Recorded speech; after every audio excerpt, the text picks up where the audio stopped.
Yeah, today is another day that the Lord has made, and we will rejoice and be glad in it. I want to welcome you once again to this broadcast today.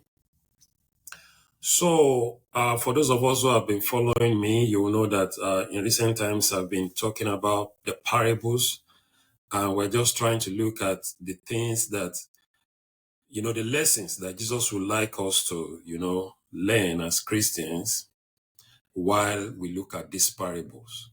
And, most of the times that I share these parables, his attention is always towards the disciples. In the a particular parable, I think the sower, he said, look, they asked him, why are you always trying to speak in parables? He said, because you understand the secrets of the kingdom, but people don't. But he keeps repeating it, especially trying to focus on them because he wants to be as simple with them as possible. So we're just going to go back to one of the first. This is the 10th one, the parable we are looking at. The first one we looked at was the parable of the lost sheep. So on this particular one, we're going to look at the prodigal son. They actually are just like almost like stories that correlate about talking about the same thing. But I just feel the parable of the prodigal son is an extension of that lost sheep. Jesus trying to buttress the same point. If you look at the book of Luke, chapter 15, where we have it.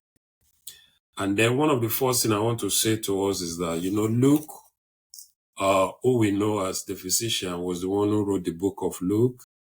And if you look at his writing, his intention was to address issues, generally like historically, okay, these are the things that happened in the time of Jesus. Sometimes you're reading from the book of Matthew. Matthew tells you, then the following day, or then he went this way, then it showed up at so place. You don't have this kind of occurrences in Luke. Why? Because Luke is just kind of just gathering points of things that happen. So it could just relate them to us as Christians who are going to be reading about it today. So back to our story. Jesus was sharing from the beginning of that Luke chapter 15. He started talking about the lost sheep, and this is how it goes. It says, now the tax collectors and sinners were all gathering around to hear Jesus, but the Pharisees and teachers of the law muttered. I'm reading from the New International Version. This man welcomes sinners and is with them. Then Jesus told the parable. Then he started talking to them about the lost sheep. Someone who lost the sheep, will he not go look for it and everything? Then he also went further from verse 8 to verse 10. He spoke about the lost coin, that, your coin is lost, and then you're going to need to just clear the whole house to just try to get out the coin. So, but like I said, the focus today is on the story about the prodigal son. Now, if in that same chapter, Jesus has spoken about the lost sheep, the lost coin, and then it comes to the parable of the prodigal son or the lost son, his intention is trying to drive home a point. It's like I've said in one of my podcasts before, repetition is very powerful. If you don't have an understanding of something and it's being repeated to you over time, it becomes something you get to understand. So this is one of the situations that Jesus was trying to help them understand. If you are lost, that's not the end. There's an opportunity to get back. That was why I shared the story about the lost sheep, the lost son, because the person who lost it actually still wants it back. That's the other part you should say. If you lost something, you want it back. It's not just about the thing that is lost. It's about also the person who has made an investment in that thing. Or in this situation now, a human that, look, you're my son, you're my daughter, you're my this, and all of that. It's like he has made an investment. I cannot just let it go. So it keeps searching. Or the one who has lost a coin, it keeps searching because, look, this is something I work for. This is what I own. I cannot just let it go. This is maybe in a human situation, my DNA, if you say so that way. So it's on both sides, both to the side of the person or the situation, the thing being lost, or and the person who is losing something. So he wants to go after it. So I'm going to read through this particular parable and try to give us an understanding of what Jesus would like us to learn. I know it's something we have read over time, but there are just a few points I believe I want to bring up from there that might be useful for you as you listen. So this is it. I'm reading from Luke chapter 15 from verse 11, and I'm reading from the New International Version. It says, Jesus continued, there was a man who had two sons. The younger one said to his father, Father, give me my share of the estate. So he divided the property between them. I sometimes because if you look at this particular story, in Jewish terms, I think it's in the book of Deuteronomy. This should be in the book of Deuteronomy chapter, if I'm not mistaken, this should be Deuteronomy chapter. I'm going to get to the chapter. So it's somewhere in the book of Deuteronomy where he talks about inheritance. It's how inheritances are shared. Like when you have two sons, the first son takes a double portion, and then the next son takes a portion, and then it's a portion, and all of that. So in this situation, there are two sons. So one of them, the first one is supposed to take 2/3, and then the other one is supposed to take 1/3. So once the second one came to him, he said, hey, look, Dad, I need to move. I can't be in your business any longer. Give me my inheritance. It's time for me to go. He said, okay. He gave him, took 1/3 of whatever he had and gave it to him. And now, verse 13 said, not long after that, the younger son got together all he had, set off for a distant country, and just squandered his wealth in wild living. So, when we're trying to when Jesus is speaking this story, now, it sounds like this is just a story. Jesus just said this story, yes. But like I said, he's trying to drive home a point. Look, when something is lost, it's not just like that's the end to it. This guy got his inheritance. He had 1/3 of the inheritance of his father and went away and was just living wild. So what does that tell you? It tells you he did not learn. He does not understand investing. He does not understand that when you get things, you need to. But one of the things that I just want to, just help you understand, or maybe my own perception, I'll put it that way, is this. It could be out of maybe greed that he came to ask for his inheritance, but there's something to, for everything that happens. It might look like this is a negative story. We shouldn't be talking about this guy who got lost. But yes, it's the center of the story right now. He left, and then the Bible said he went to squander everything he had. Why? Because he does not understand investment. He left the territory where his father probably had his wings over him to be able to guide him. Don't do this. He left to where he could not even have a way of communicating, so that everything he was going to do was of his own. I feel like, yes, that may be when you look at the negative side, yes. But let's look at a positive side. Let's assume this child knows exactly what he was supposed to do. He took the inheritance, went to a far country like it left, and invested it into something, like the stories or other parables that Jesus would talk about. Oh, somebody traveled, he left some things for his servants, and then he came back hoping to get something, and then the one with the 5 gifts and all of those kind of stories. We know all those stories. So now, this particular one, he left and destroyed everything he had. Why? Because he probably had no understanding about the fact that there had been investment in his life. He was not able to dig deep into himself to find out exactly the things that he was supposed to be doing, the things that his life was about, what the things he was supposed to be accomplishing in the name of his father. Remember, he still carries his father's name. He went to a far country, supposedly to go there to do an investment. It could be out of greed he asked for these things. Or it could be like, oh, this is the way my dad is running his thing. I don't really like it. I need to go do my own thing. But I feel I would want to say, look, he ventured out. I think that's the one thing I would want to say, look, it's not everyone who has that courage, that step to want to say, hey, I need to move. I need to roll. Now, what did he venture into? It didn't end up good. But at the same time, I think that step alone needs to be appreciated. That Even for God, I feel like God, when Jesus said, look, occupy till I come, one of those things he wants is for us to step out of our boundaries, step out of the territories. The Bible talked about Abraham, that when Abraham, he left his father's house and everything, and he went, and God was with him. Why? Because God is always interested in someone who is, I don't want to use daring, but someone who has faith in themselves, who has faith in their abilities. Now, we know this man probably didn't have any faith in anything, but I'm just trying, just diverting my thoughts into the fact that venturing out, not being sure of exactly what he was going to meet, he went and squandered everything. I'm going to verse 14. After he had spent everything, there was a severe famine in that whole country, and it began to be in need. So this is the point. He lost it.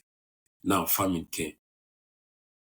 And then, we know the story. So he is stranded. He doesn't know exactly what to do in verse 15. So he went and hired himself out to a citizen of that country who sent him to his fields to feed pigs. When I got to this point and I was searching this commentary, and the commentary said, look, this guy is assumed Jewish, right? Jews don't like pig. They don't eat pigs. So, and pig, if you say someone it's like pig in the Bible, it's someone dirty, anything that has to do with pig is not something an average Jewish person want to deal with. But this guy had to, because one, it was time of famine. Two, he had no money. So for him to survive, it's his hunger that drove him to go to work with pigs. Underline what I said. His hunger drove him to go to what? To walk among pigs. One of the things I see about now, hunger is different dimension. We can look at it with different kind of names, but let's look at literal hunger, like I don't have food, there's famine, no food. There are a lot of things, there's this portion of scriptures that, if someone steals something just to eat, if they are not caught, they are free to go, but if they are caught, they'll pay in 7 years or something like that. Now, this particular guy had no option but to go and walk among pigs, something his generation would never do. Now, it's another thing I want you to realize in the story of this man, that this man was pushed. In the first place, he ventured. He went off the track. He probably was greedy and just wanted something. He probably was just looking for something to just gratify, just immediate gratification. I want something from my father. He went, spent it, and now he's stranded. But what did he do? He went to work among pigs. He went to something that no one probably in his community that he has always known would ever have done. Why? Because he was hungry. Hunger pushes people. That's, you see, when you walk on the streets of a lot of cities in the world today, people are doing a lot of things that naturally their generations might not align with. But they are doing it. Why? Because they want to survive. The way our bodies work, it must always get something into it. But we can always look at the scripture in the book of Romans, which says, belly for the food, food for the belly, they're all going to perish. But in that light, when Paul was talking about, it's not just to say, okay, look, don't go about food. Because most of the things, sometimes people move from places to places. Why? Just because they want a better job, to be able to get some kind of food or some other pleasures of life. But the basic, which is food, chases people into things sometimes their generations don't stick with. I want to hold that with you. He longed, in verse 16 said, he longed to fill his stomach with pods that the pigs were eating, but no one gave him anything. This guy was eating the pig's food. It's worse enough that he was walking among pigs, but he was also eating the chaff and all those trash that the pig was eating. I want to look at that. That's before, when a man's life is going, his life was coming to an end. His life was ended already. When the Bible said that he that is alive and is living for pleasure. He says he's dead while he's alive. This was this man's life. This man was dead while he was alive because he could go and sit and be eating the food that pigs eat. That's like on the other side of, I don't get it, because his life has taken so much deep dive that his thought process could not even get him to anything. And Bible said no one gave him anything. So now, when I read that, I was like, okay, so why would someone give him something? Probably was used to being given. So, because when he was growing up, probably in the house, get me, this is just trying to build a situation. All he has been used to is, oh, okay, I need this, oh, go get it. Oh, I need this, go get it. I need this, go get it. So it's not him contributing to his father's business. It's not him trying to be a positive influence, trying to make positive impact in the business. It's him just taking and taking and taking. And so when he got to the foreign country and all that he had been spent, now he thought he could get things from people like he was always getting, but he wouldn't. So when like in every situation, in every family setting, in every group, there are people who will think and want to solve situations that come around, but others just want to look and just get whatsoever is theirs and just take it out. So I want you to think about that for a second. This guy was not contributing nothing to development of his father's business. And that's why when he got into the foreign country, he couldn't survive it. He went down deep. And then he was also looking for people to give him things, instead of him to energize the inside of him to think about something that will bring about a means of living for him. Because all he had been used to all his life was give me, give me, give me, give me, give me. I hope you are able to make a sense of the thing I'm building here. Thank you. Now in verse 17, he said, when he came to his senses. So someday, after going through all of this, becoming, I don't know which word to use. Like this guy is literally just living on the trash. He came to his senses, said, how many of my father's hired servants have food to spare? So the bottom line that Jesus was building was the need to examine yourself. 2 Corinthians chapter 13 verse 5 says, examine yourself and check whether you are still in the faith. It got to a point. He found out, look, if I continue this way, there is no path for me here. I need to go back to where I belong. Do not forget, he already took his portion, so he really doesn't have anything where he was going. But he still made up his mind and said, look, I need to go to where I belong. I have a father who cares for me. I know how all of the servants in my father's house have been living. So how will I allow myself to be in this situation? Now, there's this other second part of the story. The father was also looking for him. Because of who the father is, I want to believe he has tentacles. He has, understanding. Even though he's in a faraway country, he already have an understanding of exactly what he was going through. That look, things are not well with this guy. He probably have some, maybe CIA or FBI people to help him check. How is his son doing? Like, no, the son is not doing fine. He's actually working in a pig's farm. He's eating all kind of trash food and everything. And so, his father was also longing for him. So it makes two, right? The son is longing for the father, is longing for home. Because he can, just reason out, why would I be living in this situation?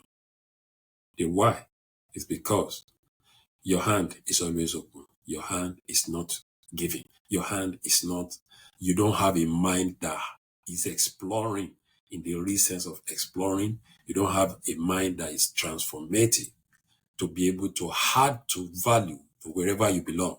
That's how you got to this point. How will I be here? My father's servants are even having a little better life than I am. So what are we talking about? Why would I remain here? So I want to let us realize that the he got to a point in himself, he made up his mind, and his father was also looking for him. So we know all of the things that happened. Verse 18, I will set out and go back. Verse 19 said, I'm no longer worthy to be called your servant and everything. Bible said in verse 20, said, but while he was a long way off, his father saw him and was filled with compassion for him. He ran to his son, threw his arms around him, and kissed him. Why? It's his son. This is a part of him that was lost, but now he's back. So he didn't even allow him to say so much. Look, just calm down. It's good you're back. Don't worry about everything you did. Just calm down. We need to talk and get you back in your brain. So I believe this is about second chances, which everybody should get. Because you see, the thing is, sometimes the way life works, it's you don't learn once. It's like you are driving past a particular, part of a block or a particular portion of the road. The first time you pass through it, if there's a bump or something, you probably are almost going to eat it or something. But once you are someone who is willing to learn, you're supposed to not hit it the second time. So I believe everyone should get a second chance. And this is what the father was trying to do. Second chances can really be tough, especially when you have a older brother who feels, now, look, I'm not in charge. I don't want anybody to come share whatever. This is my country. This is my whole inheritance. There's nothing to share with anybody. But the father said, get him, he's my son. Wear rings for him. Do this for him. All of those kind of things. What am I driving at? What I'm driving at is the father has a large heart, has an open heart to welcome back his son. Why? Because it's his son. He did not learn the first time. Probably the second time he's going to learn. Now, there's this other factor in the story, which is the older brother. Sometimes, right? As someone who has, when you have people who, when I see people, let me put it this way, when I see people who have this kind of courage to say, okay, look, I want to go and start a business. Oh, I started my business 10 years ago. Oh, yeah. And it's doing well. I really salute people. Why? Because for me as a person, I've tried a lot of businesses. Most of them have not really survived. But I am not someone who is going to give up on anything. And I keep trying. So what I'm driving at in this sense is the fact that the other son who was home did not venture out. He stayed with his father, hoping, okay, I'll just get my inheritance when dad is gone. All of that. I'll be helpful to him, which is good. The thing is, sometimes it could feel like, oh yeah, the father shouldn't have done that. It's his son. He couldn't have left him out there. Yes, he probably doesn't have any inheritance at the moment, but inheritances it's not the problem. This is my son. He needs to be alive. But the second son was like, excuse me, why are you accepting this guy back? This is, if you look at my early story that I was talking about, I was saying, look, he ventured out. His elder brother did not venture out. So, which is okay for him to not venture out because that was his choice. And this happens in life all the time. Some people feel like, oh, I'm comfortable where I am. I just want to keep working. I wonder if I'm able to work for this company for the next 30. I saw something recently. Some man had been working for one company, I think in Michigan, for about 50 years. I was like, wow, 50 years, that's long. And I'm sure some people have worked with him, have left and maybe started something. Some people have left and failed. Some people, so failure is not final. Failure is just part of the process. So I believe this prodigal son must have discovered himself in some other ways. Feel like, oh, okay. So eventually I am not able. I don't have what it takes to stand out there. I don't have what it takes to survive. I am just some spoiled child who feels entitled or something, whichever language you want to use. And He came back and the father accepted him. So I want you to understand the part of the older brother too. Yes. If I was not here, if when he left, I too took my own and left, Father, what will you be left with? But I stayed. I am still building with you, hoping this thing will continue to grow. Now, you want to start splashing all of my labor out to my younger one. That was the story. But his father said this, and I like the way he concluded. My son, the father said, this is verse 31. You are always with me.